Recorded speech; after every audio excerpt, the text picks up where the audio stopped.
السلام علیکم ورحمۃ اللہ وبرکاتہ۔ رمضان کا مہینہ جیسے ہی آتا ہے ایک عجیب سی خوشی حاصل ہونا شروع ہو جاتی ہے، ایک عجیب سی اللہ سبحانہ و تعالیٰ کی طرف سے اچیومنٹ جو ہے نا وہ ہمیں موصول ہونا شروع ہو جاتی ہے کہ ہم نے رمضان میں یہ بھی کرنا ہے، یہ بھی کرنا ہے، وہ بھی کرنا ہے، کیونکہ ظاہر ہے اگر آپ مسلمان ہیں اور آپ کے دل میں ذرا سا بھی ایمان ہے تو اس ایمان کی بہرحال کشش جو ہے وہ آپ کے پورے وجود کو معطر کرتی ہے۔ جس طرح سے مسلمان اپنے آپ کو پوری طرح ریچارج کرتے ہیں نا اللہ کی عبادات کے لیے، اللہ کے لیے روزے رکھنے کے لیے، نیکی کے کاموں میں بڑھ چڑھ کر حصہ لینے کے لیے، اسی طرح یاد رکھیے گا یہود و نصار اور کفار وہ بھی آپ سے دگنی طاقت سے ریچارج ہو جاتے ہیں آپ کو آپ کی اچیومنٹ سے روکنے کے لیے۔ جی، سوشل میڈیا کو دیکھ لیں آپ، ایپس پر ایک دم سے بھرپور طریقوں سے اجارہ داری شروع ہو گئی ہے۔ بہت ساری فون کمپنیز نے بہت ہی پرکشش اور بہت ہی سستے اور بہت ہی بڑے بڑے پیکیجز جو ہیں وہ آپ کے سامنے گیم کے پتوں کی طرح پھینک دیے ہیں، آپ کے سامنے پیش کر دیے ہیں۔ یعنی کہ جہاں پر مسلمان اب پوری طرح کمر بستہ ہو گیا ہے نا کہ اس نے یہ رمضان اللہ کی بھرپور رضا کو حاصل کرنے میں گزارنا ہے، وہیں پر آپ کے مسلمانوں کے جو دشمن ہیں وہ بھی پوری طرح اپنے تمام پتے مسلمانوں کے سامنے پھینکنے کے لیے تیار۔ انہوں نے اپنے تمام پتے آپ مسلمانوں کے سامنے پھینک دیے ہیں، جو مختلف ایپس کی صورت میں ہیں، مختلف فون پیکیجز کی صورت میں ہیں۔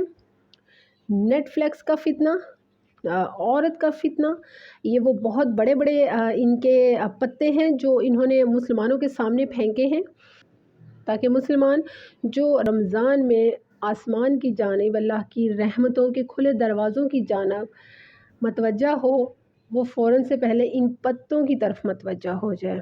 اور تقریباً ہوا بھی ایسا ہی۔ ہمارے لیے یہ جنگ ہے، یاد رکھیے گا، ہمارے لیے یہ انہی جنگوں کی طرح ہے جو اسلام کے لیے جیتی جاتی تھیں۔ ہمارے لیے یہ وہی جنگیں ہیں کہ ہمیں ان پتوں کو نہیں اٹھانا، ان پتوں کی طرف اٹریکٹ نہیں ہونا، ہمیں ان کی طرف راغب ہونے سے نفس کی جنگ اور نفس کو مات دینا ہے تاکہ ہم اپنے اللہ کی طرف راغب ہوں۔ یہ بہت بڑی جنگ ہے، یہ بہت بڑی جنگ ہے، کیونکہ ہم دجالی فتنوں کے مضبوط ترین دور میں شامل ہو چکے ہیں، لہٰذا ہمارے لیے یہ بہت بڑی جنگ ہے، اور اس جنگ میں جہاد ہی ہمارے لیے بہترین جہاد ہے۔ اور یہ جنگ مسلمان عورت اور مسلمان مرد دونوں ہی لڑ رہے ہیں اور دونوں کی ہی لڑنی ہے۔ آج وہ وقت نہیں ہے کہ عورت گھر کی چار دیواری میں بیٹھے گی اور گھر کے تمام کام ہی اس کی جہاد کی بہترین صفت ہیں۔ آج کی عورت نے اپنے آپ کو بہت آزاد کر لیا ہے، اپنی حدوں سے بھی نکال لیا ہے، اور اتنا نکال لیا ہے کہ اب تو فتنے گھر کی چار دیواری کے اندر بھی آ چکے ہیں، لہٰذا آج کی عورت بھی جہاد کر سکتی ہے اور بہترین جہاد کر سکتی ہے، اللہ کی نافرمانیوں کے خلاف، اللہ کی بے حیائیوں کے خلاف، اور اللہ کے ناپسندیدہ گناہوں میں شامل ہونے کا جہاد، کیونکہ بہرحال اس دور کا سب سے بڑا فتنہ عورت ہی ہے۔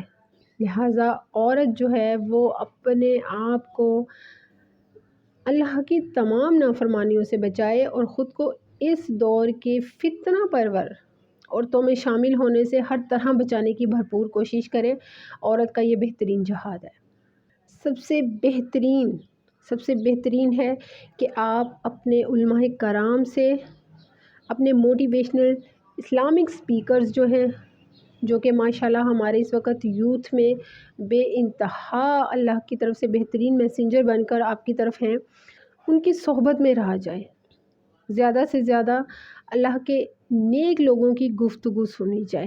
آپ کو اگر ان تمام گناہوں سے بچنا ہے تو اس کے لیے سب سے بہترین حل یہی ہے کہ زیادہ سے زیادہ باوضو رہتے ہوئے آپ اللہ تعالیٰ کے ان بہترین رہنماؤں کی صحبت میں رہیں، زیادہ سے زیادہ، کیونکہ سوشل میڈیا پہ اس وقت صرف بے حیائی ہی نہیں ہے، وہاں پر اللہ تعالیٰ کے بہترین میسنجرز بھی بیٹھے ہوئے ہیں، موٹیویشنل اسپیکرز بھی ہیں جو آپ کی رہنمائی کے لیے ہر طرح کی اصلاح آپ کو دے رہے ہوتے ہیں. تو ان کی باتیں سنی جائیں، اپنے ٹائم کو ان کے ٹائم کے ساتھ جوڑا جائے تاکہ آپ کفار کی ہر چال کو ناکام بنا سکیں، آپ کفار کے ہر وار سے بچ سکیں.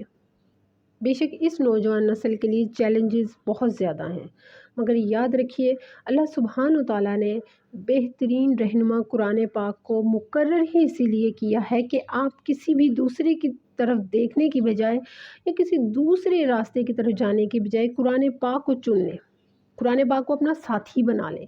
کیونکہ اس دور میں جو نوجوان ہیں خاص طور پر ان کو چیلنجز کا سامنا ہے، ان کے سامنے بہت ساری ایسی چیزیں ہیں جن کو بہرحال شکست دینا آسان نہیں ہے مگر ناممکن بھی نہیں ہے. آپ قرآن پاک کا بہترین مطالعہ کیجئے. قرآن پاک میں جہاں اللہ سبحانہ وتعالیٰ فرماتا ہے کہ روزے فرض کیے گئے ہیں تو اس کی کنڈیشنز کو سمجھیے، اس کی کنڈیشنز کو تلاش کریے کہ یہ فرض کیوں کیے گئے ہیں.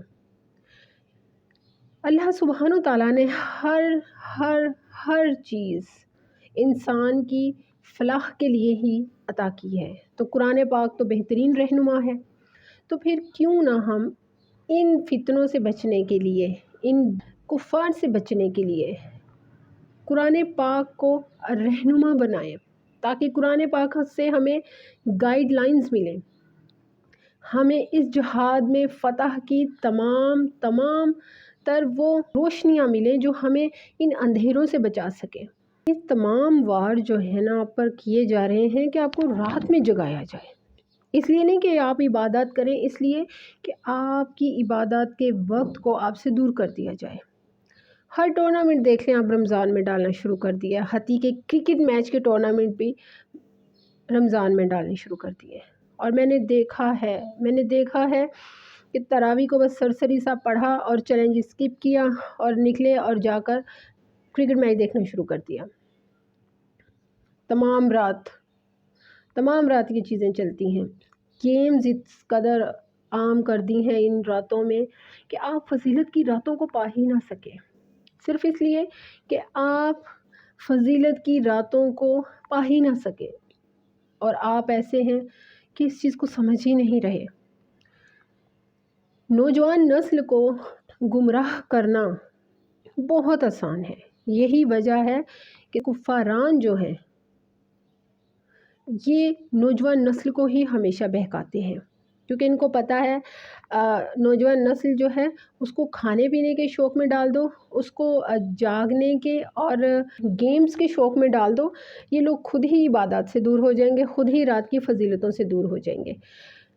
آپ کو رات بھر جگایا جاتا ہے گیمز کے لیے، بے حیائیوں کے لیے، تاکہ آپ دن بھر روندے پڑے سوئے رہیں. جبکہ آپ عبادت کے لیے اگر راتوں کو جاگیں گے تو یقین کیجئے ان عبادات کی ایسی رہنمائی اور ایسے بابرکت اثر ہیں. آپ دن میں صرف چند لمحے ہی شاید سوئیں گے مگر آپ کی نیند میں بھی آپ کا دل بے قرار ہو جائے گا اللہ کے ذکر کے لیے. فرق ہے اللہ کے ذکر میں اور دنیاوی نفسا نفسی کے ان مختلف گیمز میں جن کے ذریعے سے آپ تمام رات جاگتے ہیں تو پھر تمام دن انہیں پڑے رہتے ہیں. ان لوگوں کی کامیابی ہے کہ آپ کا فوکس بے حیائی ہو، کھانا پینا ہو اور خود سے بس مطمئن ہو. اللہ سبحانہ وتعالی ہم سب کو خیر و برکت سے جوڑے. مجھے دعا میں یاد رکھیے گا. جزاک اللہ خیر و بارک اللہ فیک.